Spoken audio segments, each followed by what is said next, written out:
Coba renungi dirimu.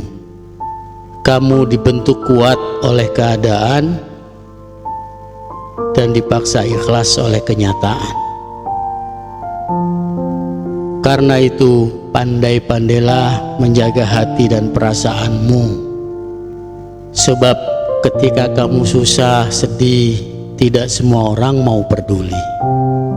Saat ini, bahkan kamu tidak tahu kamu sedang bertahan atau menunggu waktu menyerah. Mau maju terus ke depan jalan buntu, mau muter balik tapi sudah terlanjur berjalan jauh. Rasamu sekosong ini, bahagia enggak, sedih juga enggak. Datar-datar saja seperti langit malam ini, tanpa bintang, tak ada bulan, bahkan angin pun bermalas-malasan.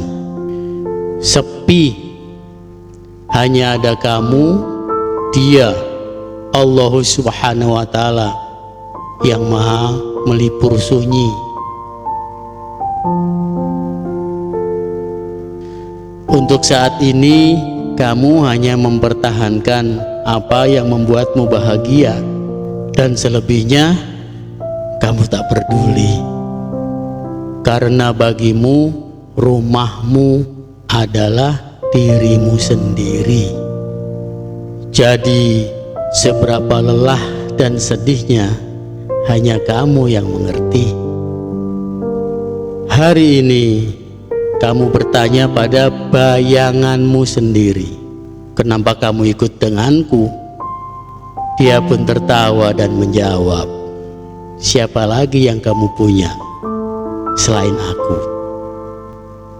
Hatimu terlatih untuk menerima kenyataan, karena ada banyak hal yang hanya bisa diterima tapi tidak bisa diubah.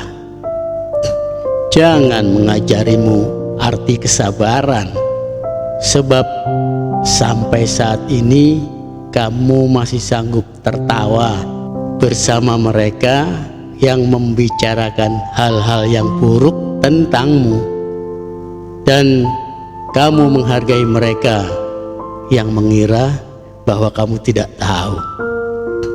Makanya banyak yang bergidik ngeri melihat karakter diammu, sebab mereka yakin seseorang yang terlihat sangat tenang dalam situasi apapun adalah orang dengan jam terbang yang tinggi dalam hal derita dan air mata.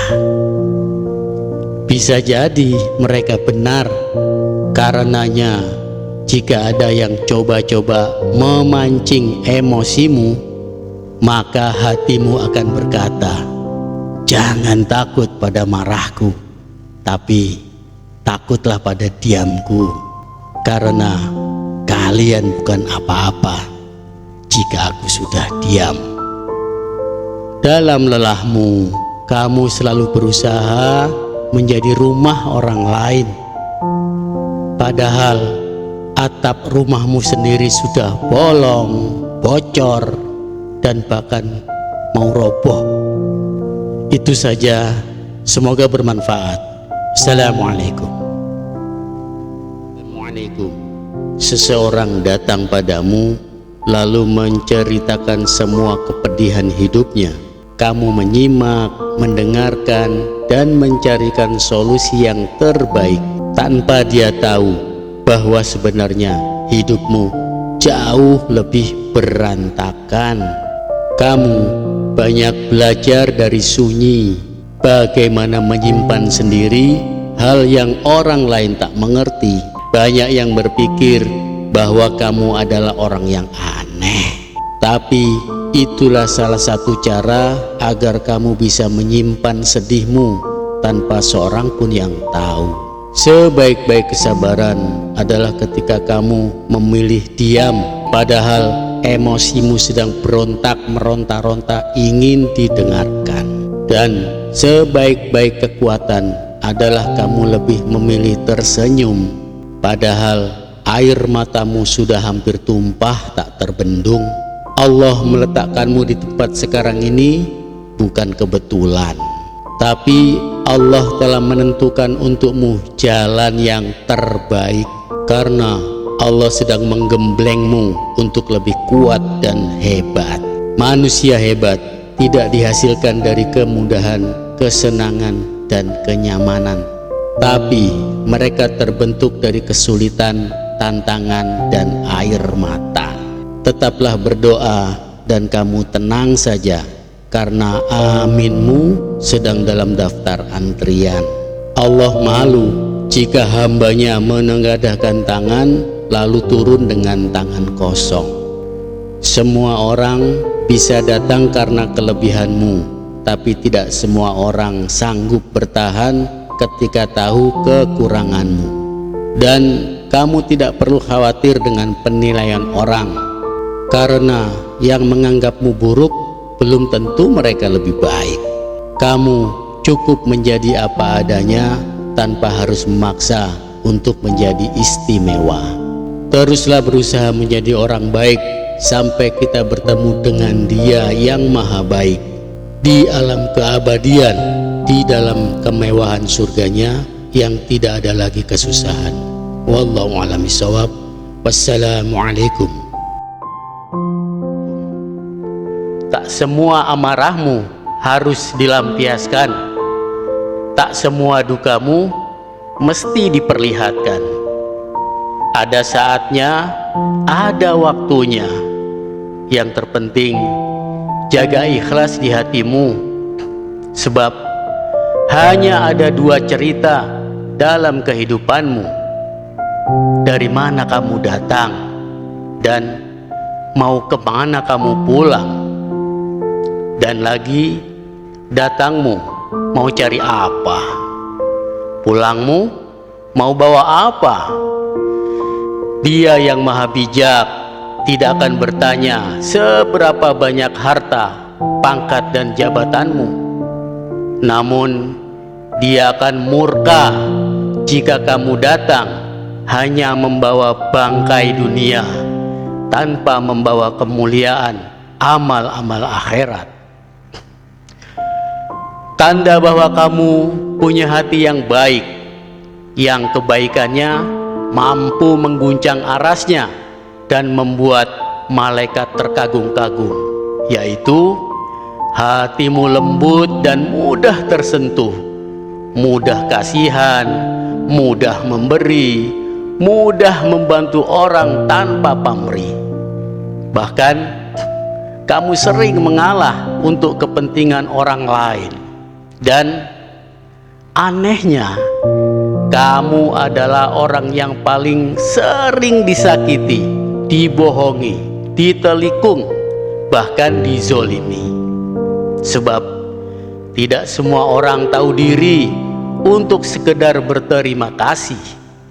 Ajaibnya, dengan semua itu, hatimu bertambah lapang, tanganmu semakin dermawan, karena kamu selalu yakin bahwa kebaikan Dia yang maha baik akan membersamaimu di dunia yang sementara ini, lebih-lebih di akhirat nanti.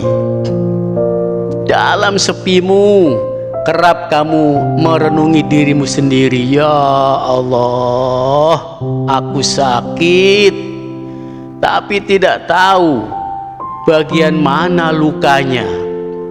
Banyak yang menyangka ini tentang cinta. Tidak, ini lebih sakit daripada itu, wahai Tuhanku. Ketika kamu lihat pada hatimu, ternyata ia sudah tercabik-cabik oleh pedang derita, fitnah, dan cacian. Beruntungnya baluran cintanya bekerja secara menakjubkan, mampu membuatmu bahagia meski hatimu dalam keadaan terluka. Aneh tapi nyata. Coba rasakan itu dengan segenap kekuatan hatimu. Semua permasalahan dalam hidupmu itu memang perlu ada agar terlihat jelas siapa yang menjadi kawanmu dan siapa yang memilih berhadap-hadapan jadi lawanmu, sehingga kamu bisa tegas menentukan sikapmu. Menjadi orang baik atau jahat itu adalah hakmu. Menjadi seorang pembohong atau orang jujur itu pilihanmu. Tapi ingat pada satu hal ini, jangan pernah kamu menghancurkan kepercayaan orang yang sudah tulus mempercayaimu. Jika itu kamu lakukan, sesungguhnya kamu sedang menjatuhkan dirimu sendiri dalam kehancuran. Mungkin kamu tak seberuntung orang lain, tapi semestinya kamu bersyukur karena diberi mental dan hati yang tangguh. Tidak sembarangan orang memiliki hal itu, sebab itu merupakan karunia tertinggi yang diberikan Allah Subhanahu wa Ta'ala pada manusia-manusia terbaiknya saja. Bisa jadi kamu salah satunya. Di balik ujian bertubi-tubi yang kamu hadapi, ada dosa-dosamu yang Allah gugurkan terus-menerus tanpa pernah berhenti. Jika itu terjadi padamu, percayalah, sesungguhnya Allah sedang menunjukkan kasih sayangnya, dan Allah akan perintahkan para malaikat untuk menghias surga terbaiknya untukmu nanti. Dan di dunia ini pun mereka, para malaikat itu, akan jadi teman setiamu, partner terhebatmu yang akan membantumu dan menguatkan hatimu. Akan selalu ada orang-orang yang membencimu, menebar fitnah dan mengusik hatimu dengan berbagai cara. Ada dua pilihan bagimu untuk menghadapi gangguan mereka. Pertama, kamu bertarung dengan cara mereka, dan cara ini yang mereka sukai. Kedua, dengan memperbesar kapasitas mental dan ruhanimu, sehingga para penduduk langit menjadi sahabat terbaikmu. Jika para pembencimu sudah kurang ajar dan berani mengangkat pedang peperangan, maka sesungguhnya bukan hanya kamu yang sedang mereka tantang berkelahi, tapi mereka sedang berhadap-hadapan langsung dengan sang penguasa langit dan bumi, Allah Subhanahu wa Ta'ala. Jika kamu bersikap baik pada orang-orang yang memberimu kebaikan, itu adalah sifatmu yang mulia. Namun jika kamu bersikap baik pada orang-orang yang membencimu dengan seluruh kekuatan ikhlasmu, maka sesungguhnya sikapmu itu sudah mengaduk-aduk langit, membuat Allah dan seluruh malaikatnya merinduimu dan ingin memelukmu erat-erat di alam keabadian yang penuh kegembiraan dan kemewahan, tanpa ada lagi derita dan air mata. Semoga Allah Subhanahu wa Ta'ala memilih kita semua untuk menjadi calon-calon penghuni surganya bersama keluarga, sanak saudara, sahabat, dan seluruh miliaran manusia yang hidup di dunia bersama-sama kita pada saat ini. Wallahu a'lam bishawab. Assalamualaikum.